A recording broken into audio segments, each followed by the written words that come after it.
지금 그레이트 리세션 2023년 경제 전망 이 책에서 20가지 트렌드를 제시를 하셨습니다. 네. 몇 가지 주요 트렌드를 짚어보고 싶은데 가장 좀 저는 인상 깊게 봤던 주제가 탈세계화거든요. 네. 세계화가 멈추는 건가요? 역시 생생경제 진행자답게 큰 그림의 경제를 좀 보고 싶어 하시는 그런 느낌인 것 같습니다. 네, 세계화가 네. 멈추는 거죠. 사실 세계화의 상징이었던 것이 1990년대에 러시아의 맥도널드가 입점하면서 그게 마치 세계화의 상징, 그러니까 민주주의, 자본주의, 미국의 상징이 소련, 당시 소련에 입점하는 모습, 그게 상징이었어요. 네. 근데 러시아 전쟁 이후에 맥도널드가 철수했죠. 그거는 탈세계화의 상징, 혹은 세계화의 종식의 상징, 이렇게 표현해 보고 싶어요. 근데 지금 이 세계의 국면은 세계가 양분되는 모습입니다. 기본적으로 러시아와 미국이 싸우고 있지만 러시아와 중국이 합세하는 모습이고요. 그리고 러시아, 중국을 중심으로 한 주요 우방국들이 하나의 그룹핑이 되고 네. 미국, 유럽, 또 한국, 일본, 뭐 호주, 뉴질랜드 이런 서방 국가와 친한 이런 나라들의 또 우방국 간의 결합. 그래서 세계가 둘로 쪼개지는 흐름. 이게 어쩌면 탈세계화가 아닌가 생각이 되고, 탈세계화가 원래부터 이루어지고 있었는데 특히 금융위기 이후로 그런 것들이 이루어지고 있었어요. 왜냐하면 세계화라는 것은 기업들 입장에서는 나가는 게 유리한 거예요. 그죠? 나가는 거. 나가서 사업하고 나가서 기업 경영하고 이게 세계로 나가서. 그렇죠. 네. 공장을 중국으로 옮기고 이게 세계화의 모습이죠. 근데 공장을 미국으로 들어보내라. 유러피언 국가들도 우리나라도 리쇼링 정책이 핵심이죠. 네. 이런 식으로 세계화가 둔화되고 있던 흐름 속에 코로나19를 만났고 전쟁을 만나면서 이게 드러나진 겁니다. 그러면서 전쟁까지 등장했기 때문에 대놓고 세계가 양분되는 모습이고, 여기에 또 한 가지 인플레이션 감축법, 미국이 인플레이션 감축법에 여러 가지 내용들이 있지만 하나가 중국산 소재 부품 쓰면 우리 전기차 보조금 안 줄래 라는 이런 내용들이 또 세계를 양분케 만들어주는 것이고요. 또 한 가지는 유럽 같은 경우도 탈 러시아, 그러니까 에너지를 러시아에 100% 의존하던 이런 나라들이 탈 러시아 100%가 아니라 0%로 만들자. 러시아로부터 의존도를 완전히 줄여나가자. 그러면서 스스로 자립화하고 다른 나라로부터 에너지를 수입하자. 이게 양분되는 모습인 거예요. 여기에 또 한 가지 더 붙는 것이 IPEF의 출범이죠. 거대 경제 권역이 형성되는 거죠. 그러면 이제 미중 간의 패권 전쟁이 이런 식으로 전개되는 과정이고, 이 과정 속에서 이 탈세계화는 굉장히 중요한 기업의 과제가 됩니다. 다시 말하면 시장을 잃거나 더 큰 시장을 얻거나 그겁니다. 그죠? 결국 이 우리가 하나의 동맹국으로 형성하는 그 IPF 참여국들이나 이런 나라들로부터의 수출 기회라든가 혹은 공급망 확보, 이런 기회는 있지만 중국이나 러시아 혹은 그 우방국들로부터의 공급망 혹은 수출 기회는 줄어들겠죠. 네. 그러니까 경영 전략이 굉장히 중요한 시점이라고 강조하겠습니다. 너무너무 중요하고요. 결국 잃는 것이 있겠지만 얻는 것을 더 많이 가져가는 전략이 필요할 것 같고요. 공급망이나 신시장 개척이나 여러 가지 면에서 네. 굉장히 중요한 현안이 될 것 같고요. 특히 이 IPF 출범과 관련해서 그 과정에서 이루어지는 뭔가의 골을 세팅하는 과정이 있어요. 주요 어젠더가 뭐 공급망, 그리고 뭐 인플레이션 완화, 그 밖에도 뭐 그린딜 같은 게 있어요. 그래서 이산화탄소 감축 뭐 이런 것들이 하나의 어젠다인데, 어젠다를 세팅할 때 한국에게 유리한 그런 어젠다를 세팅하는 것도 굉장히 중요한 정책적인 외교적인 과제가 될 것 같고, 그러니까 탈세계화라는 문제가 정말 한두 가지 문제가 아닐 것이다 이렇게 생각이 되고, 그 과정에서 기회가 되는 산업이 있고 또 위협이 되는 산업도 있을 거죠. 그런 것들도 좀 구분하시면서 이런 세계화, 탈세계화 이런 전혀 달라지는 국면임을 정확하게 그 분기점임을 이해하면서 이런 경제를 읽어 나가신다면 훨씬 더 도움이 될 거라고 생각합니다. 정말 말씀하신 것처럼 기업들은 그럼 벌써 이미 세계가 이렇게 양분화되고 재편되면서 거기에 맞춘 새로운 전략들을 다 짜놨겠죠. 지금 굉장히 분주한 상황일 것 같은데. 굉장히 분주합니다. 많은 기업들이 지금 공급망 문제로 굉장히 어려움을 겪고 있습니다. 비축분을 확보하지도 못했는데 비축분을 지금 확보하자니 강달러가 문제고 사들이는 비용이 너무 비싼 거예요. 공급망은 막혀 있고 이게 굉장한 문제인데 더군다나 이 세계가 양분되면 극단적으로 우리나라가 100% 마그네슘을 중국에서 사오고 있어요. 97.7%의 요소를 중국에서 사왔죠. 리튬, 뭐 그밖에 신재생에너지 산업을 일으키기 위한 중요한 소재들, 전기차에 들어가는 핵심 소재들 이런 것들 전량 중국 혹은 중국 우방국에 의존하는 것들이 굉장히 많아요. 그럼 어떻게 됩니까? 공급망을 선제적으로 전환시켜야겠죠. 어떤 나라로? IPF 참여국으로. 호주라든가. 그 밖에 다른 나라도 좋습니다. 몽골도 좋습니다. 예를 들면. 몽골이 우리한테 좀 우호적이긴 하지만 물론 러시아와 중국의 압박으로 어떻게 움직일지도 관찰을 해야 되겠지만 광물 자원이라든가 식량 자원을 확보해 나가야 할 그런 필요성이 있겠다라고 강조하겠습니다. 네. 지금 또 에너지가 난리잖아요. 세계적으로 네. 에너지 대란이 있고 지금 유럽은 굉장히 또 이제 겨울이 오고 있으면서 네. 더 힘든 상황이 펼쳐질 것으로 예상이 되는 상황인데 네. 2022년 경제 전망에서 ESG에 투자하라고 그렇게 강조를 하셨습니다. 네. 교수님께서. 네. 에너지, 재생에너지 산업 관련해서 투자 의견도 또 많이 주셨는데 네. 탄소 중립은 이제 조금 미뤄지는 걸까요? 너무 좋은 질문을 주세요. 이 생생경제에서 정말 많은 전문가분들과 대화하고 하다 보니까 네. 저보다 더 풍부한 이런 지식을 아유, 확보하시는 아닙니다. 것 같습니다. 네. 여러분들도 생생경제 많이 애청해 주시길 부탁드리고요. 그렇습니다. 이 기후 위기 혹은 에너지 위기가 찾아오다 보니까 고민을 좀 했었어요. 근데 석탄 발전을 다시 돌리기 시작했거든요. 20년 동안 멈춰있던 석탄 발전소를 다시 돌리기까지 했습니다. 그럼 탄소 중립의 후퇴죠. 네. 가장 많은 이 이산화탄소를 발생시키는 그 영역이 이 석탄 발전, 화석 발전이거든요. 근데 그걸 다시 돌아갔으니까 탄소 중립의 후퇴죠. 근데 탄소 중립의 후퇴라고 생각하지만 이것은 기후 위기 혹은 에너지 위기 상황이니까 일시적인 후퇴를 선택한 거예요. 원해서 선택한 게 아니라 어쩔 수 없이. 에너지 위기라는 그 엄청난 과제가 당면되어 있으니까 천연가스 공급 닫겠다고 그걸 에너지 무기화라고 하잖아요. 에너지를 무기화하고 천연가스 공급을 완전히 차단했는데 그럼 어떻게 합니까? 일단은 살아남기 위해서 석탄 발전을 돌리는 것이지 영원히 탄소 중립 후퇴가 아니라 탄소 중립을 이제 없었던 일로 가져가는 게 아니라 그래서 오히려 제가 책에다가는 탄소 중립의 일시 후퇴가 있지만 일보 후퇴가 있지만 2보 전진을 그리고 있어요. 뭐 구체적인 얘기를 말씀드리긴 좀 시간이 걸리겠지만 EU 같은 경우는 EU의 Repower EU라는 에너지 개혁 정책을 발표합니다. 비슷해요. 미국의 인플레이션 감축법 이거하고 비슷해요. 그러니까 이름은 인플레이션 감축법인데 이 감축법 안에 들어가 있는 상세한 내용은 재생에너지 산업을 적극적으로 육성시키겠다는 뜻이에요. 예를 들어서 전기차 보조금을 줘서라도 전기차로 대체시켜 나가겠다. 그럼 전기차 보조금을 많이 줄수록 전기차 가격은 실제 소비 가격은 떨어질 거 아니에요. 네. 그게 인플레이션 감축법인데 사실 그 구체적인 내막을 들여다보면 다 재생에너지예요. 근데 유독 그 안에 미중 패권 전쟁이 들어가 있는 거죠. 그리고 리쇼링이 들어가 있는 거예요.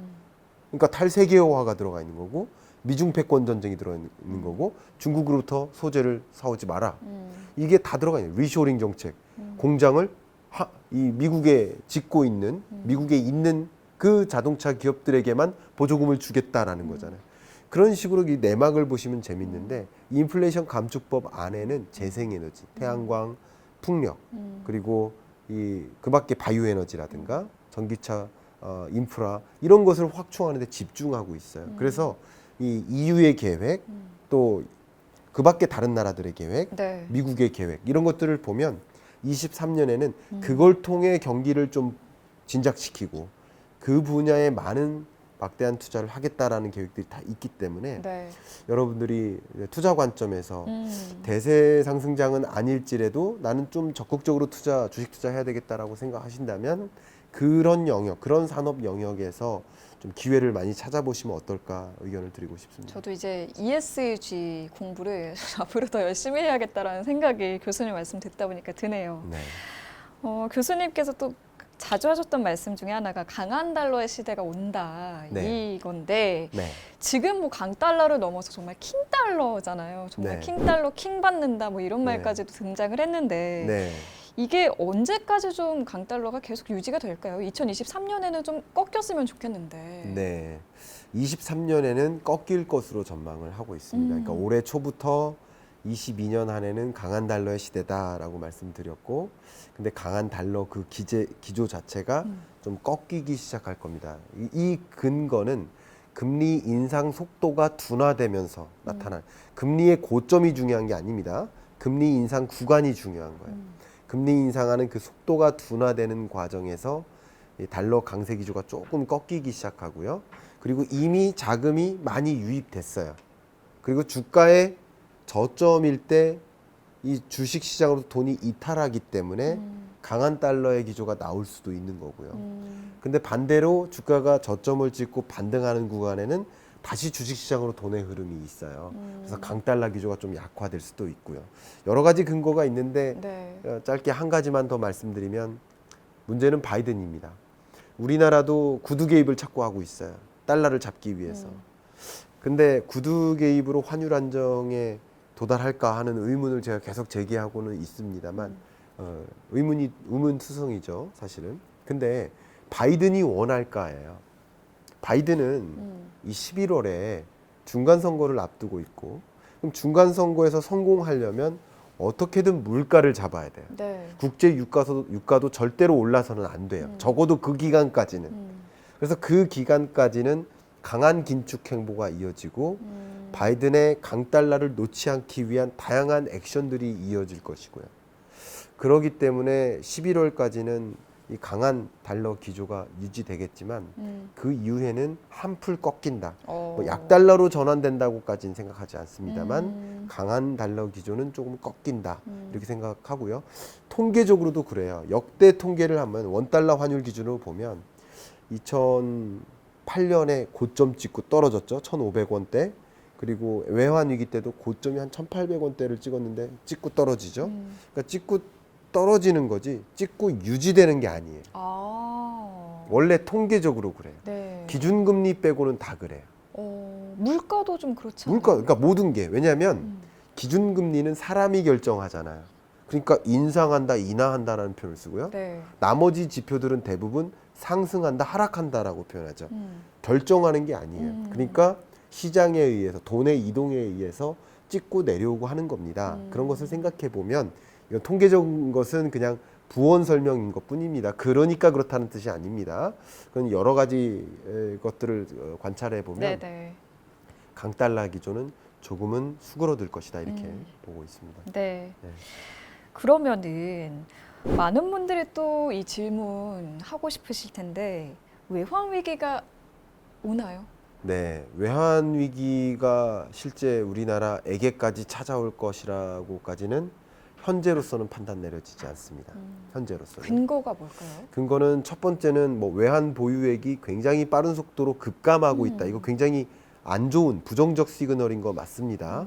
근데 그럼에도 불구하고 외환 보유액 수준이 굉장히 높습니다. 2008년이나 또 1997년, 67년 그때랑은 비교가 안 되게 외환 보유고가 많아요. 그리고 우리나라가 외환 보유고가 빠른 속도로 줄어들었죠. 줄어들었지만 다른 나라도 다 같이 줄어서 우리나라는 오히려 외환 보유고 수준이 등수가 올라갔어요. 9위에서 8위로. 이해가시죠? 네. 그러니까 결국은 환율을 잡기 위해서 외환 보유액을 많이 쓰는 건데 어쩌면 외환 보유액을 많이 써서라도 환율을 안정화시키기 위해 노력할 수 있는 이유는 외환 보유고가 충분하다는 판단인 거예요. 그렇게 이해해 주시면 좋겠고, 제가 외환위기 안 오니까 안심하세요 이 뜻이 아니라 정말 외환위기 올까를 정확하게 진단할 필요는 있다는 거죠. 네. 그게 첫 번째고요. 두 번째는 아마도 단기 외채인 것 같아요. 우리나라가 단기 외채와 장기 외채를 보면 단기 외채 비중이 극단적으로 높았었거든요. IMF 외환위기 때는. 근데 지금은 장기 외채가 절대적으로 높아요. 단기 외채 비중이 절대적으로 낮아요. 그러니까 빠져나갈 돈, 단기간 안에 빠져나갈 돈이 그렇게 많지 않다라는 거죠. 마지막으로는 우리나라가 네. 빌린 돈보다 빌려준 돈이 훨씬 많아요. 그러니까 든든해지네요. 순채권국이에요. 순채무국이 아니에요. IMF 외환위기 때는 채무국이었어요. 갚아야 될 돈이 많은 국면에서 돈이 순식간에 빠져나갈 때 그런 일이 발생하는 거고, 순채권국이니까 당장 우리한테 외환위기가 올 것이다 이렇게 판단하지 않습니다. 다만 중요한 것은, 그리고 다만 불안한 것은, 저도 한 챕터를 20가지 트렌드 중에 하나를 신흥국 외환위기 가능성이 점증된다라고 표현했는데, 실제 스리랑카라든가 방글라데시는 구제금융 신청했죠. 네. 외환위기 상황인 거예요. 근데 이런 위험이 전이될 수 있어요. 전이됐던 현상들이 여러 번 있습니다. 그걸 테킬라 효과라고 합니다. 남미에서 멕시코에 위기가 터졌는데 멕시코나 그 밖에 다른 나라, 브라질, 아르헨티나 등등 다 같은 나라야라고 생각하면서 자금을 순식간에 빼는 거예요. 그 테킬라에 취하듯이 위험이 네. 전이되는 현상이 있습니다. 그게 바트화 효과가 있었죠. 그 바트화 효과가 태국으로부터 전이된 거예요. 그때 우리나라가 IMF 외환위기 맞은 거예요. 그래서 지금 우리나라 자체만 보면 외환위기 가능성은 좀 희박해 보이지만 주변 여러 신흥국들이 좀 위기 상황에 놓여 있기 때문에 네. 그 위험이 우리한테도 전개될 수 있다라고 가정하고 대응 전략을 미리 갖춰 나갈 필요가 있지 않을까 생각을 하고 있습니다. 사실 저희 그 외환위기 IMF 때도 터지기 전에는 이제 정부가 계속 괜찮다, 뭐 위기가 아니다라고 말을 했기 때문에 사실 지금도 우리 정부가 괜찮다 하잖아요. 근데 지금은 그때와 달리 확실한 좀 근거가 있기 때문에 네. 좀 그렇게 막 우려할 정도는 아닌 것 같네요. 네, 우리나라가 직접적으로 외환위기에 처한다. 그러니까 외환위기란 뭐냐면 그냥 우리가 채무를 불이행하는 거예요.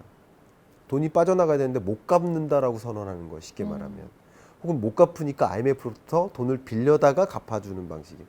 근데 얘가 대신 빌려서 갚아줬으니까 경제 정책의 모든 주권을 누구한테 넘기는 거예요? IMF한테 넘기는 거예요.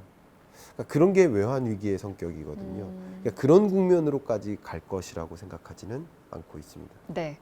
그러면 2023년에 우리 투자하시는 분들 어떤 투자 관점 가지고 좀 어떤 포지션을 취하면 좋을지 조언을 해주신다면요. 첫 번째는 좀 안정 추구형이시라면 23년까지는 시중금리가 계속 올라가기 때문에 기준금리 더하기 알파가 시중금리잖아요. 그렇기 때문에 여러분 투자 관점에서는 저축도 나쁘지 않다. 22년만큼이나 23년에도 저축이 굉장히 좋은 투자 방법이다 라고 말씀을 드리고요. 많은 은행 혹은 전국은행연합회 홈페이지 이런 걸 보시면서 저축금리가 어디가 높은지 이런 걸 확인하셔서 변동금리로 저축하시면 더 좋을 것 같다라는 생각이고요. 첫 번째. 네. 두 번째 좀 중요한 것은 대출은 하지 마셔라. 그 어떤 것보다도 가장 좋은 투자 방식은 빚 갚는 것이다. 그것을 디레버리징이라고 표현하죠. 그러니까 금리 쌀 때 대출 끌어다가 투자하는 것이고요. 금리 올라갈 때는 이 높은 대출 금리를 부담해 가면서 그 정도 수준의 수익성을 맞추는 건 굉장히 어렵습니다. 이해 가셨죠? 대출 금리가 예를 들어서 6%예요. 그런데 만약에 주식 투자해서 수익을 본다 한들 6% 벌기가 어렵다면 어렵죠. 그러면 왜 대출해서 투자하냐? 주식 투자, 부동산 투자 다 마찬가지입니다. 그래서 그 무엇보다도 좋은 투자 방법은 고금리 시대니까 빚을 갚는 게 최고의 재테크다. 첫 번째 하루빨리. 네. 그리고 저축하는 것도 좋은 방법이다라고 의견을 드리고요. 조금 더 적극적으로 투자를 하시기를 원하신다면 제가 작년에도 투자를 추천드렸던 게 이 원자재거든요. 인플레이션 시대니까 인플레이션을 야기하는 동인에 투자하라라고 말씀드리면서 철, 비철 금속 이런 투자를 추천드렸었는데 아까 말씀드렸던 것처럼 ESG적으로 행보를 강화하다 보니까 재생에너지 산업에 대한 의존도를 생각했던 것보다 더 가파르게 증진시킵니다. 탈러시아를 해야 되기 때문에. 그런 과정에서 태양광, 해상풍력, 육상풍력 이런 수요가 늘어나고 전기차 보급 속도가 더 빨라질 겁니다. 이런 과정에서 기업에 투자하시는 것도 좋겠고요. 기업도 좋지만 이 재생에너지 산업, 이걸 이제 전환광물이라고 표현해요. 에너지 대전환, 전환을 도와주는 광물, 혹은 그린 메탈 이런 표현도 씁니다.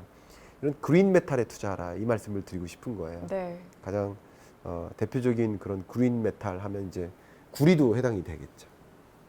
왜냐하면 전력 생산 방식이 바뀌기 때문에 전선이 깔린다 그러면 구린 거예요. 그죠? 그런 시대인 겁니다. 네. 구리 이외에도 뭐 리튬이라든가 그밖에 뭐 흑연이라든가 뭐 히토류 영역에 소위 이 재생에너지 산업을 일으키기 위해, 그러니까 풍력 발전 지려면 이 소재가 필요하다는 거죠. 제가 드리는 이야기는 이 필요한 소재는 굉장히 부족한 상황이고 네. 앞으로는 수요가 더 늘어나기 때문에 이 영역의 가격 상승세는 더 야기될 수밖에 없겠다. 이렇게 강조하겠습니다. 이런 부분의 어떤 ETF 투자 같은 거 좀 적극적으로 좀 투자 추천 의견 드리고 싶습니다. ETF 투자. 알겠습니다.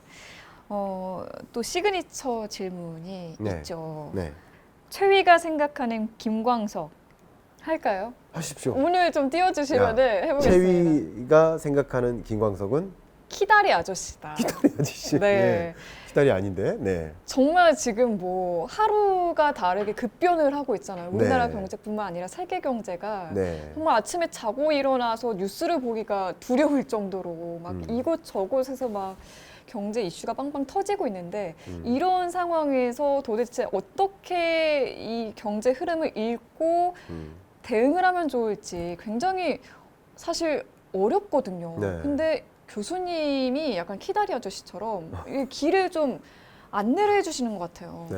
그래서 길을 좀 밝혀주시고 네. 나침반의 그런 역할을 해주시기 때문에 어, 정말 든든한 그런 키다리 아저씨라고 저는 표현을 하고 싶습니다. 너무 과찬이시고요. 마음에 드시나요? 예, 너무너무 감사하고요. 뭐 키다리는 아닌데 여기 이 책 위에 올라가 있을 뿐이라고 생각해 주시면 좋을 것 같아요. 네. 너무 감사한 편입니다. 네. 네. 앞으로도 키다리 아저씨로서의 역할을 좀 잘 해주셨으면 좋겠고요. 네. 지금 또 새 책을 내셨잖아요. 2023년 경제를 전망하는 이 책을 통해서 좀 강력히 전달하고 싶은 메시지가 있다면 네. 이거를 좀 10글자 안짝으로 네. 이내로 표현을 해주신다면요? 네. 항상 똑같은 표현입니다만 변화에 투자하라 입니다. 변화에 투자하라. 23년 경제도 만만치 않게 무궁무진한 변화가 전개됩니다. 그 어떤 변화가 전개되는지를 반드시 이해하고 그걸 내 발밑에서 전개되는 것처럼 훤히 들여다보다시피 그렇게 들여다보시면 좋겠다. 그러면 그 시대를 정확하게 볼 수 있고 코끼리 떼 수십 마리가 횡단하는 모습을 산 정상에서 확인하시고 돈이 어디서 어디로 이동하는지를 확인하신다면 어떻게 투자해야 되고 어떻게 경영해야 될지 답이 충분히 나올 거라고 생각합니다. 네. 나에게 경제란? 모든 것. 모든 것이요? 예, 지금 온통 머릿속에 95%가 경제밖에 없는 것 같아요. 뭐 그렇게 살아가고 있고요. 또 보통 특히 이제 기업 강연 가면 사람들이 놀라는 게 아니 어제 새벽에 발표된 그 숫자가 업데이트되어 있는 강의 교환을 보시는 거예요. 저는 그렇게 정말 그렇게 하루하루 달라지는 그런 것을 다 반영해서 여러분들께 또 알려드린 역할을 하고 있기 때문에 경제 모든 것. 경제 전망은 뭘까요? 아, 교수님께 있어서. 나에게 경제 전망이란 안티에이징이다. 오. 이렇게 생각을 합니다. 제가 자주 쓰는 표현인데요. 노년층은 과거를 논하고 중년층은 현재를 논하고 청년층은 미래를 논한다. 어쩌면 노년층은 과거 화려했던 과거에 대해서 논하고 싶어하는 게 당연할 수 있고 네. 중년층은 지금 잘 나가니까 내가 팀장이야, 내가 임원이야 하면서 내가 지금 잘 나가니까 지금 현재를 가지고 얘기를 많이 하겠지만 청년층은 앞으로 살아갈 일에 대해서 고민하기 때문에 미래를 가지고 논할 수밖에 없다. 근데 이걸 좀 바꿔서 얘기한다면 미래를 논하지 않으면 그들은 청년이 될 수 없다. 성형수술을 해서 예뻐지는 게 아니고 좋은 옷을 입어서 멋있어지는 게 아니라 미래를 고민하고 미래를 논함으로써 젊어지는 것이다.